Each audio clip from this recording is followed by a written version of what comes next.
السلام عليكم ورحمة الله وبركاته. أنا اسمي أحمد شهاب الدين أحمد اللوندي. أنا عندي 13 سنة. أنا في الصف الأول الإعدادي. أنا بدرس في مبادرة أشبال مصر الرقمية المستوى الأول ليفل 1. أنا طبعا استمتعت جدا في السنة الأولى من المبادرة، والمبادرة ما شاء الله جميلة جدا جدا. اتعرفت على ناس كتير من مختلف محافظات مصر.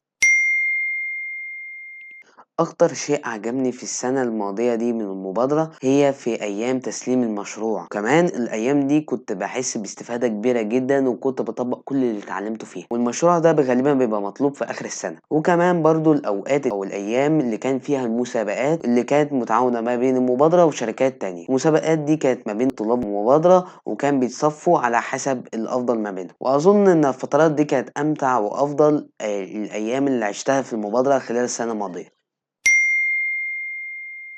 أنا طبعًا بارشّح المبادرة لأي شخص من سِن 13 سنة لحد 17 سنة، والفترة دي من أكتر الفترات التي يجب استغلالها في تعلُّم أي حاجة مفيدة، وخصوصًا دي أفضل فرصة ومن أقوى الفُرَص اللي ممكن تيجي لأي شخص، وهي فرصة المبادرة دي، لإن المبادرة دي مجانية بالكامل، وبتنظّمها وزارة الاتصالات وتكنولوجيا المعلومات المصرية بالتعاون مع شركة يوداسيتي العالمية. ولو عجبك الفيديو ما تنساش تعمل لايك وفولو، وده حسابي في التيك توك وبالمناسبة اللي هو احمد اللويندي 77، ده اللي ظهر قدامكم في الشاشة.